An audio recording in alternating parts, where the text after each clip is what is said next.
All right. We're live. Ooh, my friends coming in. Let's go. Hi, Eileen. Hi, Bobby. Hi, Tracy. Hi, Kivo. Okay. And thank you, everybody, for hanging out with us. Yay. Yay. We are at our agency retreat in Denver. Beautiful Denver, Colorado. Shout out to Denver. Yeah, let us know where y'all are tuning in from. Yeah, please drop it in the chat where you're from so we can shout out your city too. Oh, hi, everyone. Oh, are we going to crest 100 today? Ooh, 100 on the land. nice. Come on. Tell your Not friends. 69. Oh, 69. See, I Yeah. can't see. It's Okay. All right. This is So the Denver girlies are here. Yes. Thanks everyone for joining. We are going to talk all things like business, business bestie. What else? And business magic. Oh, yeah. We Yeah. got some good questions. I asked our dear friend Claude for some help with some questions, and we got some good ones. Oh, very And also, if you guys have questions, Darlene's from Chicago. Oh, hi, Darlene. I thought it said Chicago, but it's her last name. But yeah, drop in the chat where you're from, and also what questions you'd like us to answer. So, Joanna, do you want to tell everyone again, because What we do. Oh, yeah. today, where we are, what we're doing, and then that way it'll give some context to what questions you may want to ask. Yes. Okay. So I'm Joanna. Very happy to be here. I'm a Pisces. Very excited to have you. I'm an East Coaster. I like long walks on the beach. Colorado's fabulous. Needs an ocean, but that's besides the point. Man, make them like Vegas does. I know. We did We're stuff. short on water here. Anyway. So we are all together in Denver in the same house, having our 5th annual agency retreat, business mastermind, which is so good. It's like better every day. I love it. The sad part is just that it has to end. I know the sad part is always that it has to end. And so we've been doing this for 5 years. We are all in partnership together. We're all in business. So I'm a talent manager and I do business operations and business strategy. And so Shonda, Lorraine, and Yvette are clients of mine. So I help them with their business on the brand negotiation side of things for their content creation business, which is only one of the many things that each of them do. So we're doing the Substack Live to just chat because this is only our second one. We did one yesterday to try it and give it a whirl, and it was so much fun. So fun. So we're back for more. Yay! Back for more. I live here in Denver. I'm very happy to host everyone. These are one of my favorite things about the work that I get to do is the IRL connections, which cannot be beat. The business gems, the yells, the screams on the like, oh my God, the things we've all figured out and like cracked the code on have been just, they're always the most invaluable things we've done. We'll can talk about different kind of retreats we've done if that's something people are interested in. But I'm going to pass the mic for everyone to introduce themselves and to say hello. Sweet. Feel like DJ Cassidy, pass the mic. There you go. So, I'm Shonda Nicole of the Soul Food Stack. So if anyone's here from the Soul Food Stack, thank you for joining. So happy to be live with you here today. This is Joanna and I have worked together for the past, I think, 7 years. Oh my gosh. 7 years, lucky number 7. Yeah. Just gets better with time, and here with my friends Yvette and Lorraine, who also are represented by Joanne. So I'm going to pass the mic to Lorraine. Oh boy. Hi, I'm Lorraine. If you're here from Aging Like a Legend, I'm 62 years old. I set goals by decade. I am an author. And I've been working with Joanna. I'm also a content creator. I've been working with Joanna for 9 years, which is crazy. And we're going to start our 10th year very soon. I am originally from Spain, but I'm Spanish American. My mother's American, my dad's Spanish. And for now, at least, I have my both nationalities. I got 2 husbands. We're not giving those up. Right. Yeah. Hablo español. Don't resist early. Don't resist at all. Equally as poorly at this point, my both languages, I think. And I'm here with the beautiful Yvette, who thinks she's very pretty, but she's not. She's very beautiful. She's beautiful. Inside joke, Brett. Yeah, but I am beautiful. But let's move on. I mean, you are beautiful. It is a joke. Yeah. You are beautiful. Right. So my name's Yvette Marquez. My blog is Muy Bueno. It's a Mexican food blog. I've been blogging for 16 years this year. On Substack, it's Cocina to Career. So it's behind the scenes of building a brand, building a blog, and what goes into writing cookbooks, writing a blog, the good, the bad, the ugly. So yeah, follow me on Cocina to Career if you're not already on Substack to learn some chisme, because I like to share some gossip of what happens behind the scenes. And I live in Denver. So I'm originally from El Paso, Texas, but I live here in Colorado now. Sweet. Love it. Yeah, I love the behind the scenes. And so we are Las Vegas, Denver, Florida, that's also lives in Denver, and Lorraine lives in Florida. Sarasota, Florida. Yeah. So pretty cool. We Yeah. good gamut From from east to west. Yeah. So we're gonna kick it off with some questions. If you have questions, put them in the chat because we're gonna answer them. In the absence of them, I've got some fun, just little like rapid fire questions for the group, which are gonna be entertaining and some giggles. So know that being here, you are definitely gonna get some giggles and laughs for sure. Okay, so a little like behind the scenes. Let's just keep this kind of quick and rapid fire. What's the most ridiculous thing you've ever done for content? I wore a mermaid tail at the beach during COVID. And I was already 58 that year, so I wasn't like a kid or anything. And but I really enjoyed it because these little kids thought I was a mermaid, and they asked me if I was real. And Phil, my husband, who's a professional photographer, took pictures for them, and then we emailed them to the people, and I really enjoyed it. That's really cute. That is cute. It's awesome. Love. I know. Ridiculous. I think for me it might not be ridiculous, but for my kids it's cringy. So anytime I dance, I remember it was like a bounty campaign, and I did the whole like Salma Hayek from Fools Rush In, trying to make a salad and make a mess and clean up. Was it no, not bounty, it was like Clorox wipes or something like Yeah. that. Right. And but I was like, I'm gonna do something corny, and my kids are like, Mom, how embarrassing, because their friends follow me on Instagram, and they tell You're their friends, popular. yeah, their friends tell them, what is your mom doing? And so then it affects them, and I love it. And so I would say anytime I have the opportunity to be silly, I need to be more silly. And so it's fun to be able to work with projects that they're like, yes, do that. So Yeah. I remember that Clorox cleanup video, and I thought it was the cutest. So thank you. yeah. Yeah. I think mine was I do a lot. So when I was doing like dishes, like I would take my expensive Mackenzie Childs and like go to the beach and set up like spreads, tablescapes like on the sand, and I've taken a beach chair in the water in the beach and like posed with the chair in the water, so I'm sitting up. I want one more person and watch whoever comes in because that's our 100th person. That Oh, comes yeah. in next. I know. Break it. I've been like watching the number. Right. And then lastly, well, I think one of my fun ones, which is on my shondanicole.com blog, was I did a photo shoot and I brought in a bunch of poodles, like I love poodles. So I brought in a bunch of standard poodles. And if I were a dog, I would be a poodle for sure. So like, I love dogs and poodles. I love poodles. So I brought a bunch of standard poodles from a shop that I used to take my doggie to. And they were dyed, like they got dyed for the photo shoot. They were like pink and they were so good. So I had tea with a poodle on at a table. Yeah. And we did like a parade around. It was I've amazing. never seen them. You need It's on my shondanicole.com site. 101, Monica's 101. Thank you, Monica, for joining. That's awesome. And oh yeah. I can hear them.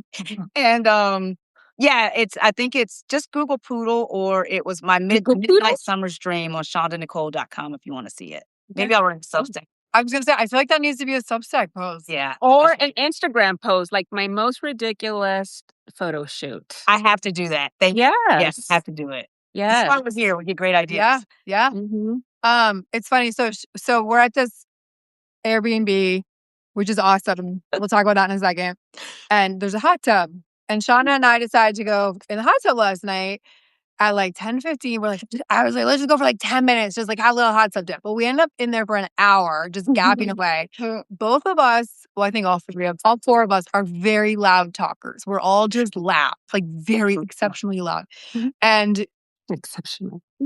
Laughing. Yeah, because we're sitting in the hot tub, but I'm like, we're yelling. We're literally 3 feet apart from each other, and we're just yelling at each other. We're just very enthusiastic people, so like I think that raises our voice tone.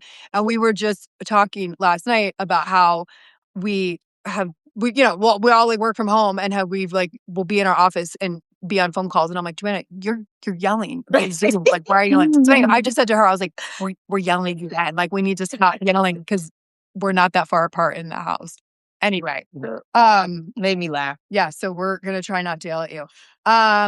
Okay, so what piece of content is in your drafts folder that you are too nervous to publish or too scared to publish? Ooh. 0. I don't have any drafts. Okay. I always just post and that's it. Like, Okay. Oh, you're good. Right? Yeah, you're good.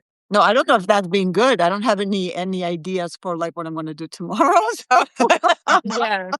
Me, I try, and because I am so all over the place. You're not. Yes, I am. Like, You already do. yes. But so that's why if I'm going to start a project, I need to finish it. Me too. So, because otherwise, I mean, don't get me wrong, I do have other projects, but I'm thinking like, as far as drafts, I make sure that at least I publish it or update or whatever it is that I'm doing. I'm sure there's stuff that I've started, but not that I can remember. Like sometimes when I go for a walk and I'll talk into my notes and I'll be like, okay, this would be a great Substack idea. This would be a great Instagram caption. So I'm sure if I look back, but obviously it wasn't motivating or inspiring enough for me to be like following up and finishing it. So I can't think of something like specifically. What about you, Shonda? Yeah, I don't know. I think we're saying we don't have drafts because like as people with such like great systems, we keep the folder clear.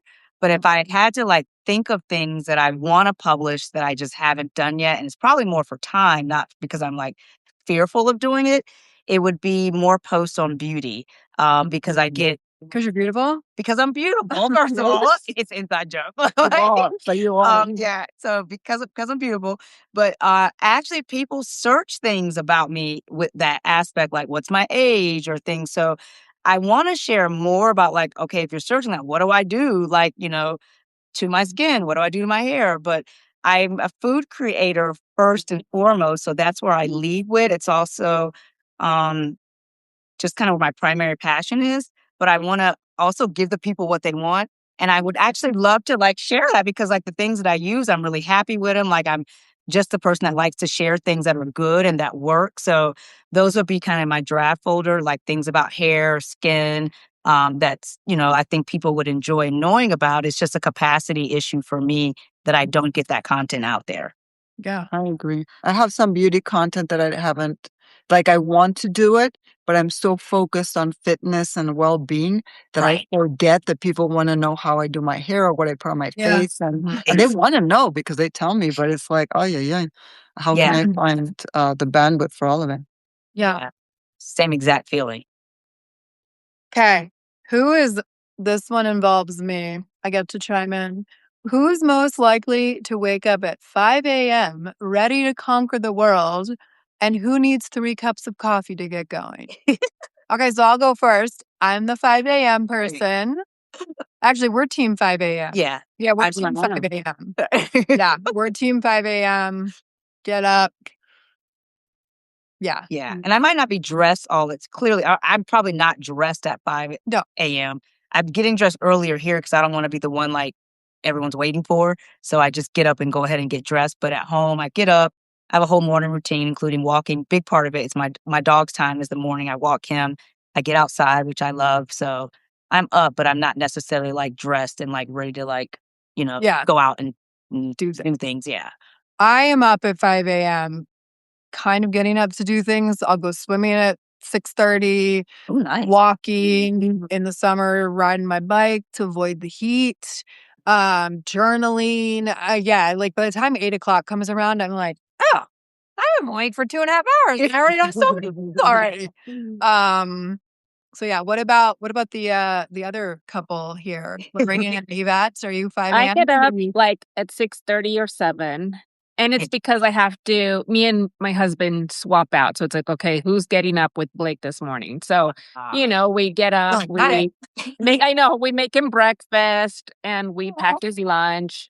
And then my husband works from home, so he has to log on at 8 a.m. So he's up between 7 and 7:30. So, whoever wakes up earlier starts the coffee, and then I go to the gym every morning at 9. So, so that's my calendar on my thing, and that's what I do. But I'm not the type of person who's going to get up at 5 a.m. if I don't have to. That's only if I'm traveling and have an early flight. Otherwise, it's not going to happen. Lorraine, what about you?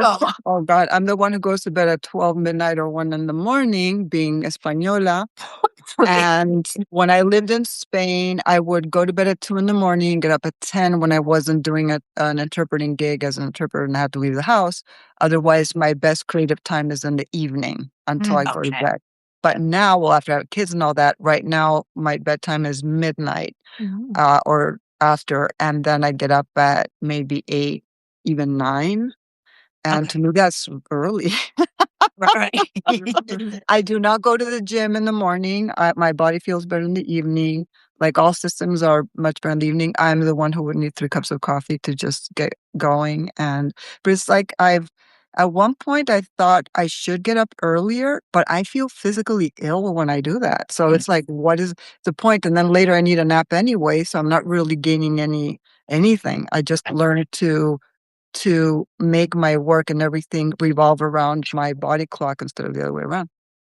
Which I feel like we should just continue to have our retreats in Mountain Time or PST time because I get up early. it works well for you. Yeah, because Lorraine and I will be texting. This happens all the time because all my family's on the East Coast. And I'm like, okay, I'm going to bed. My brother's like, damn, you're going to bed already? And I'm like, dude, you're 2 hours ahead of me. How are you still awake? Like, I'm constantly going to bed before my family. And oftentimes I am awake before some of them as well on the East Coast. So, yeah. That's fun. I do love, though, that everyone here seems to honor, like, their body, like, when it feels right for them to do things. So I think that's really important. Okay, so here's a funny one. Maybe for this retreat or maybe for a past retreat, but what's like, so there's a couple different ways this question can go. Like, what's something that someone else has brought that we've like either made fun of or been like, what are you doing bringing that? Or like some elements of like how people have shown up on this retreat. Like, are we overpackers? Are we not overpackers? Do we travel light? Do we bring a ton of stuff? Are there things that people have brought that you're like, why did you bring that? But then it comes in like super handy or something. I don't know. Just sort of a funny thing. Like I can think of some funny answers. So I'm trying to think of like good prompt questions for it. Well, Shonda and I definitely have always overpacked except this time. Yes. Very Except this time, carry on only. But I brought a dog before. Like, and 2 big ass suitcases. Yeah, I brought a dog and 2 suitcases full of like dishes and furniture and pillows when I was in transit from Virginia to my home in Vegas. So so I probably hands down have brought the most things, including an actual living puppy. Yeah, right. I was so shocked. I remember one year I forgot all of my toiletries. Oh, yeah. We were talking about that. Lorraine and I were talking about that. So it's like I have a hanging thing with all my toiletries, and then I have a separate makeup bag. So my toiletry bag is always hanging in our master bathroom. So I just forgot it in the morning. And so then until I got to our Airbnb, I'm like, oh no, I didn't. So I'm like looking through the suitcase. So it's like I had to make a list to stop at Walgreens and just get, face cream, deodorant, toothpaste, toothbrush. Right. I remember we went to the spa and like I stole like the travel toothpaste and a little I was like, oh good, they have a toothpaste and a toothbrush because I hadn't had time to go to Walgreens yet. So I was like, they have Q-tips. They had I was in the spa restroom taking all the little things. So yeah. Restroom was really nice, though. I mean, it was a spa. Lovely. Yeah. I wasn't stealing. Okay, they were giving it to They me. gave it to us. We paid for I it. like it. when Shonda brings her clothes that then I get to try on and then I buy my version of it because this happened twice. And remember when Shonda wore that cute jumpsuit that was Yeah. yours? Yes. Oh, yeah. That was really cute. So that was fun. Yes. See I the brought little way sequins too one. many clothes, sequin clothes, and Shonda fit in it perfectly, and she looked even It better. did. That was fun. That was a designer jumpsuit. Like, yeah, it It was was. from Rent the Runway because I was using that and I rented a bunch of stuff. But you and I really were the same size, so it was good. Because Yeah, that was really fun. Yeah. And same thing, because I bought a vest in inspiration from the vest that I wore that you had in Mexico. Yeah. So yeah. Those are our girly magic moments in the trip where we get to like share clothes and get inspiration for new outfits. Yeah. Or like do a little makeup tutorial, like Right. Lorraine and I were talking about some of her makeup earlier and like her cosmetic bag. Everyone looks in Lorraine's cosmetic bag. Yes. I know, because I'm always like, I need tips. Like, what are people using? Right. Like, well, what do kids know? Like, I don't know what. Shout out to Rhode Beauty. Like I've been using Rhode. It's really good. Oh yeah, Is it- stuff. What Haley Bieber. Haley Bieber. Yeah. Yeah, my bad. Oh, okay. Swap it on my celebrity. Right. Well, it's funny because I feel like on this trip, I'm like the lightest packer in the world, carry on girly for life. Always like I could go to Europe for 2 weeks in the summer and only pack a carry on. Wow. And this trip, I backpacked around the world for a year in like the world's tiniest little backpack. And this trip, I feel like I brought half of my entire house because I was just like, oh, I don't know. Like, I was just like, oh, I don't have the stress of having to go on there in the airport. Right. So I was like, Mom, maybe I like got here and I'm like, I already know I'm not going to use 75% of the stuff. But I was lugging so many things. I felt like I was moving into this Airbnb. So it's funny that you two were the carry on, Right. or like lighter stuff. And then I was like, oh, I'm going to bring everything in my house because I don't know. I guess I just brought everything in my house. That is funny. Well, you are the host, so that does make sense. And she brought fancy, cool swag gifts. Oh, yeah. Yeah. So we got really cute little bags from Joanna with candles and coffee mugs and Pajamas. pajamas. Yeah. And Asian straws. Yeah, the sexy straws. Such cool stuff. Yeah, that was best swag bag by far. That was my favorite swag bag by far. I have my bracelet on. Oh, yeah, me too. We all got one. Yeah, we all have a bracelet. Shout out to Ellen Gray, ELLE. Yep, Ellen Gray. Yeah. Yeah. Beautiful bracelets. I'm a QVC model, everyone. Yeah. That's my bucket list dream job. I want to be. Really? Yeah, I want to be a QVC model because I want to like have the nails like I always have and like show you the things and like do that and the camera pans in close and Literally, you've spent no time thinking about that. Yeah. That's funny. Okay. yes. Lorraine, Yvette, bucket list job. What's your version? What's yours? What do you mean, Like- a bucket list? Like something that we could do or something that you What would wish be your you could have done? What's your version of QVC hand model? Right. Oh, I would be a rock star. I'm not kidding. I like in my next life, like I would have No. loved to be Stevie Nicks without the drugs. Oh. But it's no, really. I mean, I wish I had a voice and I could sing and I could perform. I'd love to be a performer. I would. I really, really would. But Remind won the cards for this life. Remind me to tell you later. My friend Janie, who's like met everyone, she's like, she's a true hippie, and she lives like in Coachella Valley in California and in Vegas. But she has the wildest stories. She knows she's met Stevie Nicks.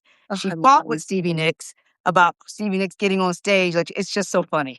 So I love Stevie Nicks. yeah, I do too. Janie has the craziest stories. So It's cute. I think I would be like National Geographic photographer and do like all this wildlife photography, go on these safaris. And like, I'm just obsessed with wild animal photos, so I think that would be so fun to go out and wait for hours for the baby lion to be born. Like Oh, hey, but you got the whale shot. Like you are that's your calling.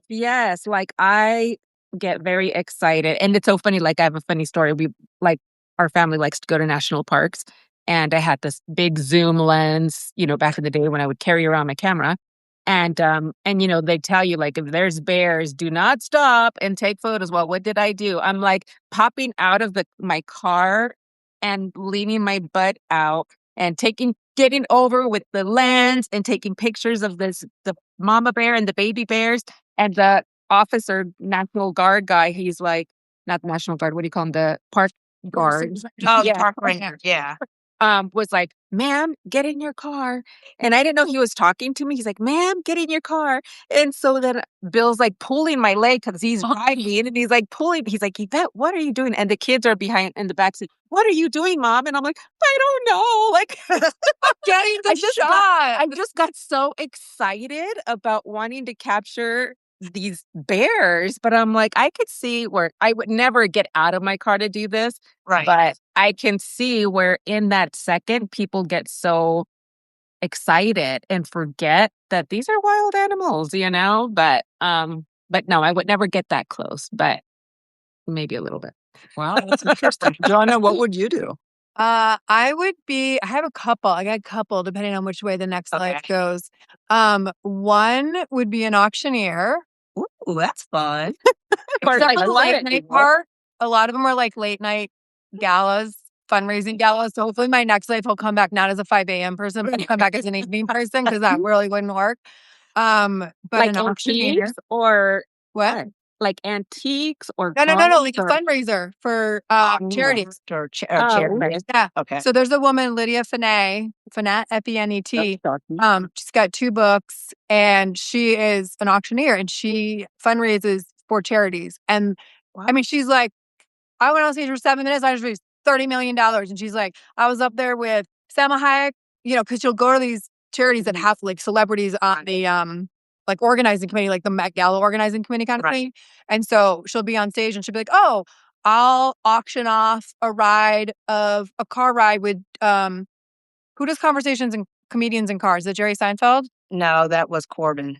James No, that was carpool karaoke. But yeah. you know, let's just say that she'd be like, oh, I'd auction off session like carpool karaoke with James. Oh, that's or just to like, you know, do fundraiser things or like, oh, I'll auction off you know, dinner with Leonardo DiCaprio, whatever. So like Leonardo DiCaprio will be up on stage and she totally like it's so cool to watch her. So anyhow, so I didn't even know that was the thing, but like that's something. Yeah, that sounds fun. I feel like I'd love to come back as a professional female athlete. That would be really awesome. What sport?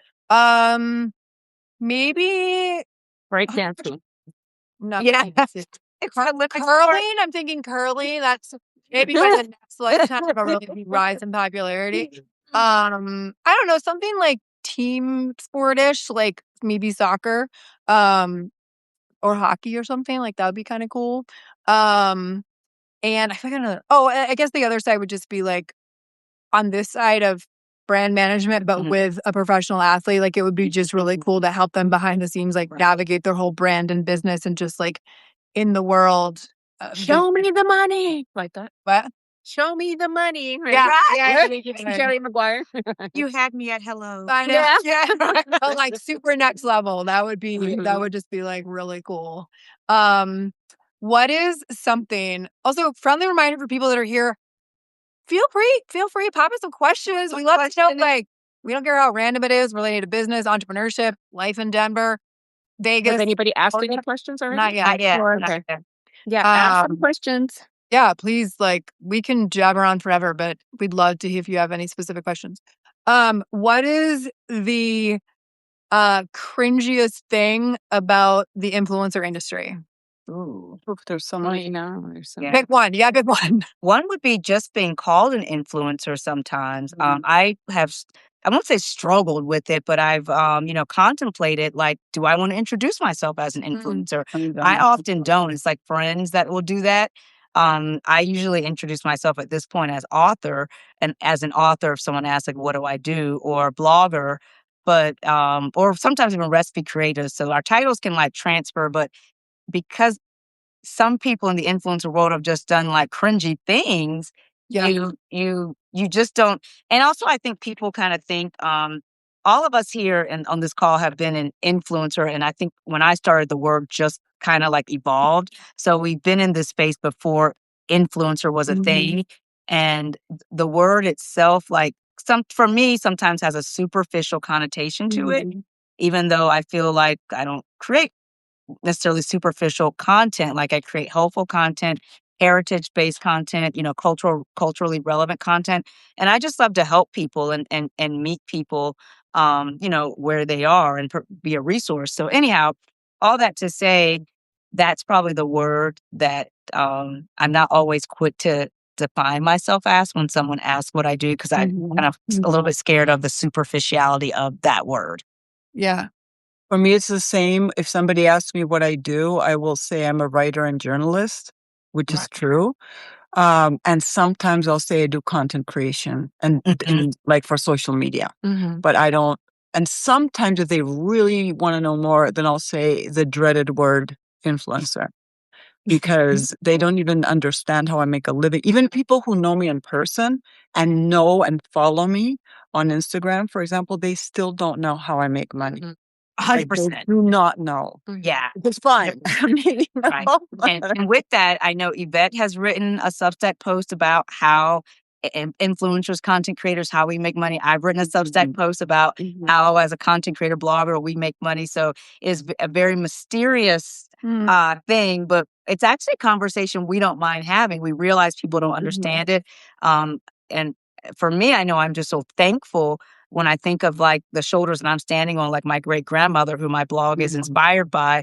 I feel so blessed and fortunate to be in a space that we can have these abstract kind of careers and the freedom that we have and make money this way. So, but we actually all are typically, we don't like to answer like, how much do you make by any means, but we do enjoy sharing how, the avenues we do to make money, because it's also helpful for other people. I love the idea of inspiring someone else into how to use their passion and creativity to monetize a business as well. What about you?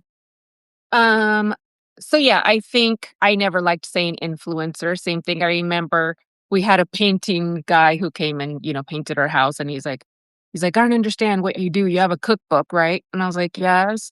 And then he's like, are you one of those influencers? He's like, I Googled you. And you're an influencer, huh? And I was like, yeah, I guess. And he's like, what are you gonna influence me? Influence me? Yeah, no, because he was funny like that. But he's like, influence me. What do you want me to buy? And I was like, no, I'm not like making you buy anything. So I didn't love that word influence, because I don't share like beauty, fashion, all these things. So I liked when the term content creator started coming out, because then that's a little more creative. But I always just say food blogger, because I feel like I've been doing this now 15 years. When I first started saying food blogger, it was like, a what? Blogger? What is blogger? So then still people, even though I've been doing this for so long and blogging's been around, for people who might not know, bloggers make money from their ads on their blog. So we all have, as we all know, anything that we read online, there's advertisements. Right. And so being that there are websites, we get paid to have these advertisements. So we work with ad networks who manage that for us. So it's not like we're picking and choosing, who's going to advertise on our sites or anything like that. I remember this funny story with my mom. She ordered some calzones, some underwear that happened to pop up some lingerie brand that came out on my website. And she's like, well, because it was on your website and I didn't like them. And I was like, Mom, I didn't. So you influenced her to buy them. Yeah. She's like, well, they were from your website. And my dad said the same thing. Is that grill good? That's on your website? I was like, what grill? He's like, that it keeps coming up. The Traeger grills. Do I get one? And I was like, Dad, what happens if you Googled something? Oh yeah. It's gonna follow you. So then you'll go to if you Googled Traeger and you go to somebody else's website, that algorithm, that cookie knows that you want a Traeger. So, yeah, but he doesn't know what a cookie is. No, I know, but that's what I think. He's like, a cookie? Yeah. You're like an internet cookie. Oh, Yeah, right. That makes sense. so that's why it's like we don't know what advertises come on our site, because it really depends on the user who's on our site and what is following them to buy, whether it's makeup, whether it's whatever it might be. Haven't you ever noticed that? And you think like, oh, the Alexa's listening to me. Well, yeah, it's possible, but then it's following you everywhere. So that's how it works. So Yeah. Yes. Man, nothing is harder than being the chief technology officer for our parents and trying to explain the I know. internet. Like every Christmas, I always get the aunties and uncles who are like, "Okay, so can we just talk about Instagram again?" And I'm like, "Yeah." I love it when people ask because I feel like it's so mysterious. So Right. ask us questions because no question is off limits. Literally, I think we're all open books. I enjoy it also. And I remember one time my mom, I don't know why we were driving one day and she was like, I wonder how they get all that stuff like on the internet. And I was like, it's because of us, bloggers. We put it up there. Yeah. Funny. Oh yeah. I've been trying to think about my cringiest thing. And mine is more from the manager perspective. I have people reach out to me weekly on either Instagram or they slide into my emails because they found me on Google or ChatGPT, looking for management. And at the risk of sounding like a bee, that's fine. I'm going to say this anyway. It is when there's a sense of entitlement that comes in that has this element of like, "Oh, well, I'm honoring you to ask if I can consider you, if you would like to be considered to be my manager." And then, which tells me so many things in their initial outreach. And then I'll go to their account and I'm like, I have maybe 4,400 followers on Instagram. And I've worked damn hard for every single one of them against the algorithm who's like trying not to give me new followers, but that's okay. And so, I'll go to their account and I'm like, oh, you have less followers than I do. And I can just see from my lens of being in this industry for 10 plus years, so many things. And so it's just, again, that's why I feel like I sound kind of like a meanie, but it's, just sort of, it's like, oh yeah, I'm like, you are so clueless as to how this whole thing works. Like you literally just decided yesterday because you hear people talking about influencers, then it's either cringy or it's cool or there's this idea because there's a very low bar for entry and a very high bar for success in this industry for both influencers and managers. Right. You can't swing a cat without hitting an influencer or a manager. Sorry to the cats. And so that for me is always just a little like, ugh, like that's my version of kind of cringy, just that entitlement of not like I expect people to come in and be like, oh my God, Joanna, you're so amazing, but just this sort of like, um, it's like I'm trying to think about the wording around it is like, not, hey, are you taking management? Can you tell me how this works? Like, can I set up a call? I'd love to learn more about you. It's like they'll literally just go on Instagram, see one thing, and then message me that's like, when can we have a call for you to be my manager? And I'm like, I'm sorry, what? Like no. We're getting business married. Like there's so many things that go into that. So that always just makes me sort of cringy and also just like, ugh.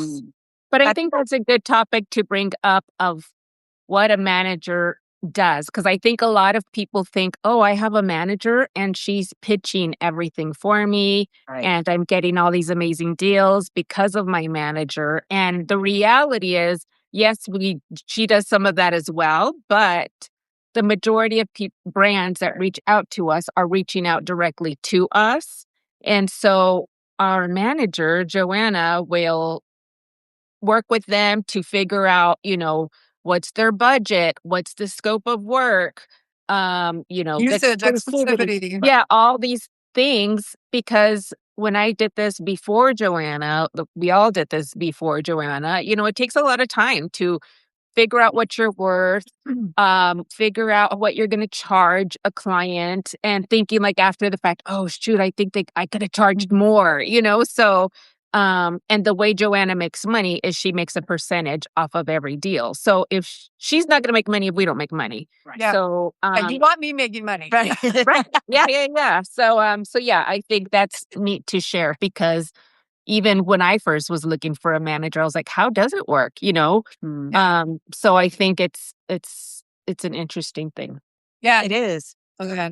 Real quick, and to what you were saying, the entitlement is also why we sometimes feel cringy being called an influencer because we know that folks have that entitlement kind of, people actually equate influencer with celebrity. And so they kind of sometimes influencers have that personification that they're entitled and they're celebrity. And Like I know everyone on this call does not embody that spirit. So that sometimes we don't like that word because we feel at risk of being put into that category of content creator. And it's just not the way that we offer. I think everyone on this call leads with an attitude of servitude, that we get to do this and that we get to share and we share. That's a big part of what we do. We're sharing stories. We're sharing our recipes. We're sharing our lifestyle, our wellness tips. So we don't want to be in that category of someone who's coming from an entitlement, spirit. So Yeah. And actually, but you remind me, that's what it is. When people slide into my DMs, they're like, when can you be my manager and bring me brand deals? And I'm just like, Yeah. that is so not how it works. It is. I have people reach out to me directly because I've been in this space for 10 plus years or 10 years or so. And so I have a ton of relationships and people who are like, oh, either Joanna's got great talent or she always refers me and recommends me great talent, or she has a connection of other talent managers. So if not her, like, hey, I'm trying to source this I'm trying to source for this profile. right. Do you have someone or can you forward this along? Or it'll be like, hey, we're interested in Yvette for XYZ project. Like, what are her rates?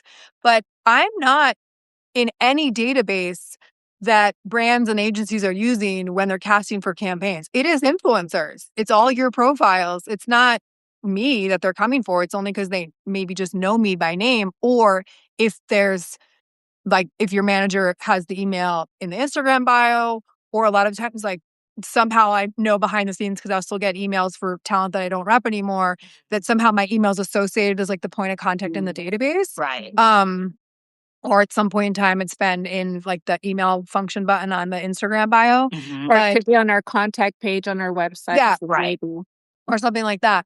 And so it's your portfolio of content, whether it's web or Substack or socials, that is what brands are looking for to see when they're casting a campaign. Hey, we have this idea of this XYZ kind of profile person we're looking for, gender, location, type of content, audience demographics, right? Because you may not be the same as your audience, but they want to get in front of your audience and you're the person to do that. Size-wise, engagement, like all that kind of stuff. None of that has anything to do with me.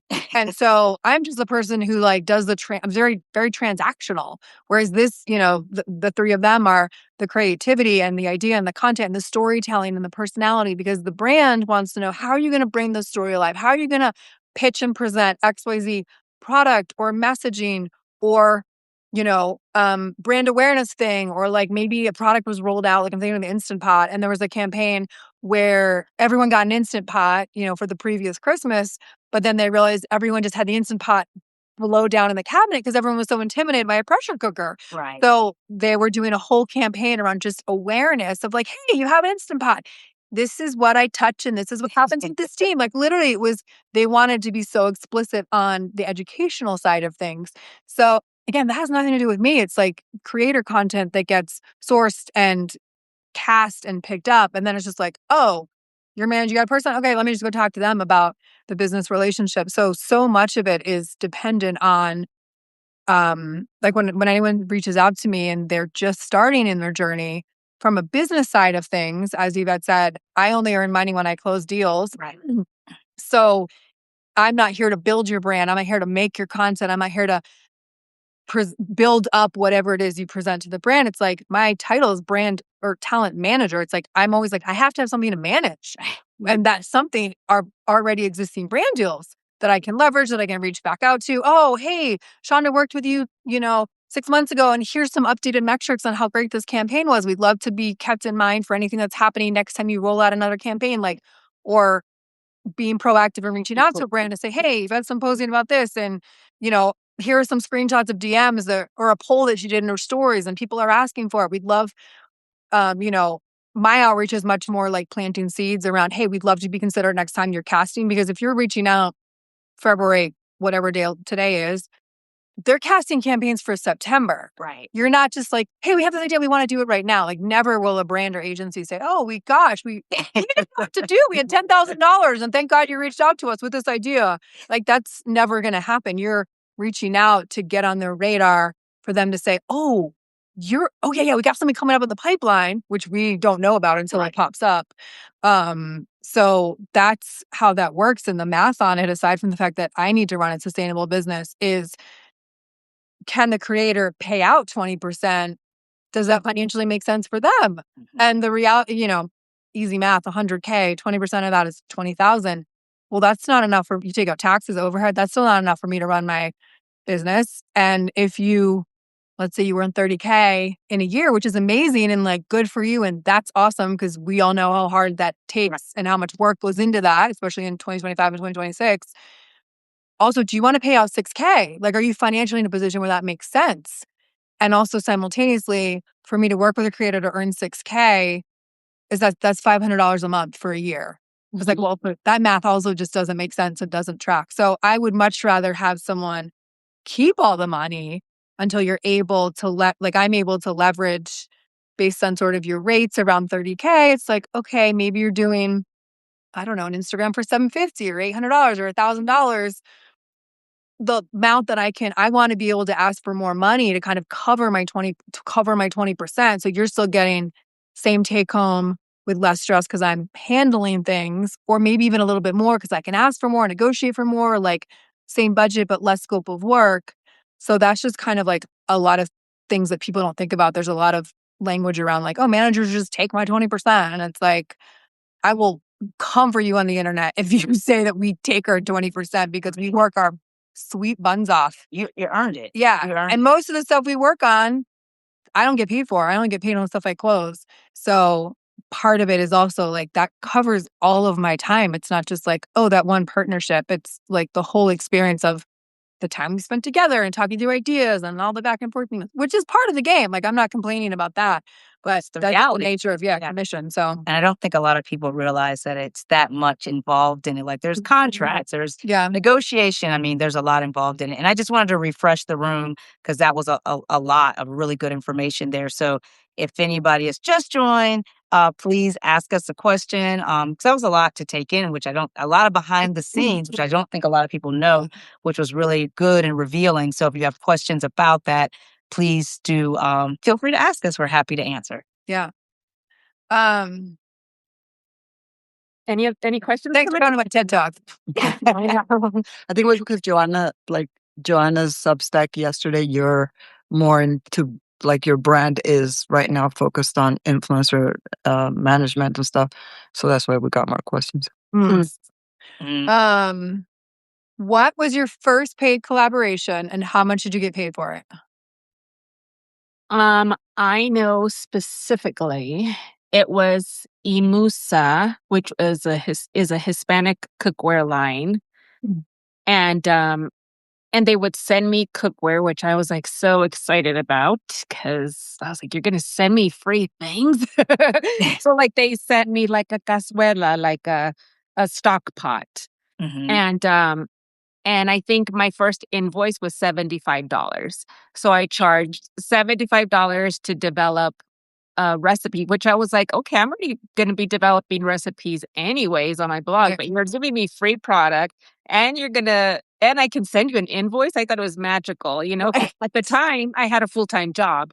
So I was like, okay, if I can get like, a couple gigs a month and make an extra $150 a month, I'm happy, but never did I know that it would grow or that I could negotiate for more. And that same first brand, I remember one of the opportunities they gave me was to do some research and test some of their steamer pots that came out, like they're to make tamales.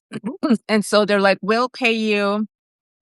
send you all the steamers, all the different sizes. If you can test like how many tamales fit in each steamer, how much time it takes to cook your tamales in each one.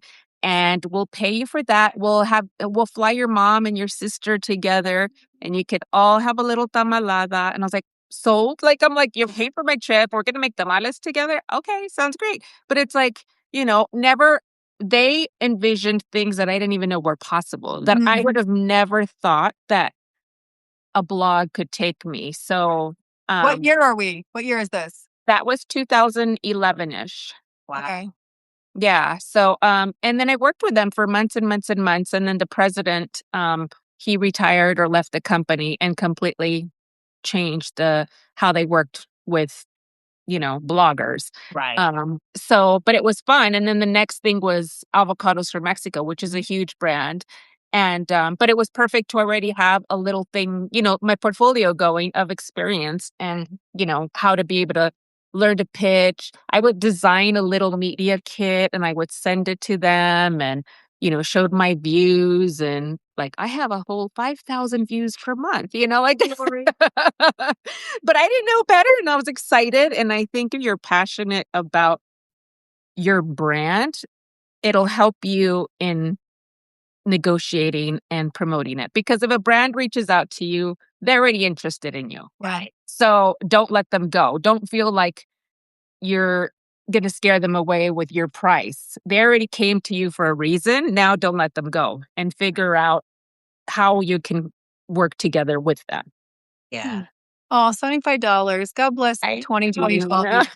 Oh, so nostalgic. I know. I'm like, oh, I know.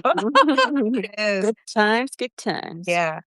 I think mine was free. So my my first, I'll answer two. So my first brand partnership was for free product. So there was nothing, and I remember I don't remember the name of the company, but it was some like designer jewelry. Well, when I say designer, they were like they would do celebrity inspired jewelry. Oh. And so like, for example, it might be like a ring inspired by Princess Diana's ring, or like a celebrity that just got engaged. Like Taylor's necklace. Right. Or like if, let's say, someone just got engaged, a ring inspired by that celebrity's engagement ring. So they had a whole website of beautiful jewelry. So they reached out to me and asked me to pick jewelry. And I picked the jewelry and I was so excited. And then I did a giveaway with them, like on my giveaway. Yeah. Wow. And then I remember one day I was actually in your neck of the woods. Well, I was in Florida. I don't know if this was close to Sarasota, Lorraine, but I was in Clearwater and I was walking down the beach and actually, no, I wasn't sorry. I was in Clearwater, then I went to Orlando. And I was at Disney Springs and I was walking down at Disney Springs and there was the booth for that company. They had a pop-up or a booth, I should say, at Disney Springs. And I was so excited. I like screamed. And the friend I was with was like, what is going on? And so I ran over to them. And it was just somebody working, the booth. And I was like, you're my first brand that I work with. Oh my gosh. I was like so excited. So my friend was like trying to figure out like, what are you talking about? But I just got so overwhelmed with emotion that they were the first people that like reached out to me and gave me a partnership. So that was probably my first brand situation, but it was not paid. It was paid. Well, it was paid in jewelry. So I got to pick out the jewelry as a trade brand thing. And then my first paid one was with Nivea. And so that was really neat. I did not have a Joanna at that time. And I do feel like I just said yes. And instead of, I didn't have anyone to negotiate it. And then to what Yvette just said, I questioned afterwards. And I was actually happy with what they paid me. It was $3K. And I was really happy with what they paid me. But I still felt like, did I say yes too soon? I didn't know. I had no idea. So, and then we did a second partnership. The guy came back. He called me one day and he said, and I had decided I was taking my rates up after that. So, like, I'm big in Japan. So he called me, he emailed me and I didn't reply right away because I was out. And so he called me. He said, I'm just going to be frank with you. Like, I've got some extra money in the budget and like, we want to continue this campaign. And I was like, well, my rates have gone up from what they were before. And he said, that's when he was like, I'm just going to be honest with you. This is what I got. And I was like, yeah, I'll do it. You're like, I didn't miss out one. Like, what? Right. And so I did a second partnership with Nivea. And they were back then it was kind of easier to work with brands. They didn't have much pushback. The one pushback I remember getting was that in the sunlight, it was a room like this. So I rented a studio and it was very affordable, like a house studio. And my daughter was my photographer. Shout out to Destiny. Oh, here, my Destiny. My daughter she set up my first blog. She was my photographer. She was all the things. Yeah. So she shot for me. And I remember like, the only pushback I got was that the room had like open natural lighting, which is why I booked it. And I was at like a vanity that the logo on the Nivea lotion bottle was just like, it had a super light glare. I mean, the slightest glare on it. And I was like, but you can see it. And the brand agency guy was like, I know. Do you just have another one? And I was like, yeah, I have another one. So we sent him a different one and that was it. So What it was year are a we really good talking about? experience. What year was that? Oh gosh, so this would have been probably 2017. I think 2017. Yeah. Yeah, I started 2016, so I am in my actual one full decade of being in the influencer space this year. Yeah. Congrats. Thanks. What about you, Lorraine? Your first page? So I was trying to think of it because I started doing influencer related campaigns before I had a brand. I was the editor-in-chief of a website called Mommyverse, and people wanted me for Twitter parties back then. Oh, God bless Twitter And parties. yeah, That was but they fun. didn't pay badly. I mean, I remember being paid back then, and I'm talking about that was when I met Phil, so 15 years ago, $500 for a Twitter party for hosting it. And back then, that was not bad at all. Right. But when and that's, yeah, what did I say, 15 years ago? But then when I launched my own brand, Viva 50, 12 years ago, um, I don't remember exactly what the first one was, but I remember getting stuff with ARP, in Espanol, Hispanic ARP. And I do remember that they paid $250. And back then I thought that was amazing. And now I get paid more than 10 times more than that. But the one that stuck to me that really felt like, oh, this is, so I was 50. Tori Amos was turning 50 as well, and her daughter was the same age as my daughter back then. I can't even remember if it was 13 or so. And Barbara Jones, she reached out, and that's how I met a bunch of other bloggers. She had people of different ethnicities around that age, or even younger, but with teenage kids. And we each had to lip sync with our children, which was horrible because the kids needed it. We didn't want to do it. They were half crying. Phil, my husband, was doing the video, and then we had to send pictures and all this stuff. And I think it's still somewhere on YouTube where we are lip syncing to her song to her daughter. I think it was called Follow Me, or I forget. Um, but it was hilarious, and I think we had to do a blog post about it, and they paid me $250. You're like, So I hit this cringy, jackpot. right? Like some people have said, "Hey, I googled Tori Amos and I found this," and it's my video with the kids hating every second of it, and yeah, it was awful. So But funny. yeah, but it's interesting because it was like a very bizarre, weird thing to ask, and yeah. That is so fun. Well, my friend Lori is up here. Oh, is that your Oh, My friend hey, Lori. Lori. Love you, Lori. Because I told stories about Lori. Yeah. Yeah, I told great stories about Lori during our retreat. So Lori says, so brave of us, and LOL, poor kids. Well, it's funny because thanks to that, I met so many other women. Um, Back then there was this blog. I think she's still doing her blog, My Brown Baby, I think it was. And man, I'm forgetting her name, but we became like not friends like this, but we kind of got to know each other, and it was just very interesting because we were women of all walks of life, different ethnicities, different languages, and so it was pretty cool. That's what But I yeah, love poor about kids. this. Yeah, and yeah, the kids. Mine were all. Well, my son was a kid during the time, and they hardly wanted to film you, let alone be in it. Like they didn't even want like shoot. You were cringy just for doing the stuff that they had to like take a picture of. So that's how it worked. But what I also love about this space is there's so many women dominating in this space. And we were just moms, like that. You weren't just mom. Sorry. Thank you for saying that. Yeah. Like, 'cause we shouldn't even shrink and we do that naturally. We were moms in this space. We were moms, full stop moms, and we had things that we just liked or had to do. And we just started sharing it with the world. And it grew into something more, into a career. And I know it's beyond my wildest dreams. Like, I've been on some of my best trips in life have been with these women. And they were trips like Hanging out in Airbnb. Right. Hanging out in Airbnb. Going to Mexico. My favorite one was the cruise. We went on that a was all-expense-paid cruise, and I couldn't believe. Like sometimes I'm still like, this is my life. Yeah. So I just want to shout out to women. Like doing the damn thing, like, for the blogger and the whole creator industry, because it was a lot rooted in moms that, just found outlets for the things that we had to do or, really enjoyed doing. Yeah.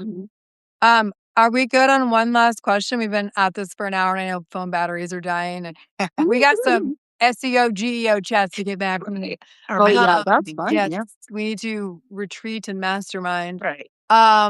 So you can only exist on one platform for someone said if we can be moms, we can do anything. Yes. You can only post content on one platform for all of 2026. Okay. Instagram. All the Okay, way. got Instagram. Yvette? Ooh, that's a tricky one. So does your blog, is that, That counts, right? One platform to create content. I guess my blog. Your blog. MuyBuenoblog.com, everybody. Subscribe. And same thing, shameless plug, thesoulfoodpot.com. Also subscribe. Mm-hmm. And if you're here from thesoulfoodpot.com, then welcome. Thank you, beautiful souls. Yes, love you much. I would say, I'll be a little kiss up and say Substack because we're on Substack Live. I'll be the 10-day student. I want you to do it. Yeah. I'll say Substack. So, I want to take a pic of all of us. I can't because that's my phone there. So Right. Yeah. Okay. So, Oopsies. same. I do a screenshot. Of some While we do this, if people have, okay, everybody smile. Questions, like, yeah, feel free to reach out, follow us on socials, ask us questions. As you can tell, hopefully we are very open book and love chatting about all sorts of things. We are thrilled that y'all were here and joined us for our second Substack. This is something guaranteed we'll be talking about for a long time. And we broke 100. Like, that was our goal today, was to get over 100 viewers, and we went over. So that is really good. We should all probably share our Substack handles before we go. And if there are any last questions, we'd love to take one more, drop it in there, but we could share our handles. You want to kick it off? Yeah, I'm Joanna Voss, Johanna, V as in victory, OSS. You're a cheerleader. What? I'm the enthusiast on Enneagram 7. I'm very cheerleader. V for victory. V for victory. Sometimes I say V for vegetable just to entertain myself. Right. We should say boss like the water. That's right. Boss, I know. some good water. Don't sleep on boss water. I wish that was my water. That is some good the water. fancy water, yeah. Yeah. That was my water. No offense, but I wouldn't be here right now. Yeah. I just do this for fun. Love you all, but like not that much. You know? Right. Oh, God. I'd fly you on my PJ to some place where you just take it, hang out and for fun. Yes, yeah. we take it. And I am Shonda Nicole, but you can find me my newsletter on Substack at the Soul Food Stack on Substack. And on Substack, I'm Cocina to Career, and on my blog, Muy Bueno. So, or just find me under my name, Yvette Marquez. I am on Substack, Aging Like a Legend, and on Instagram, Lorraine Ladish. Love you all. Thanks for being here. Come back and hang out with us again soon. Bye. Bye, everyone. Love you. Thank you.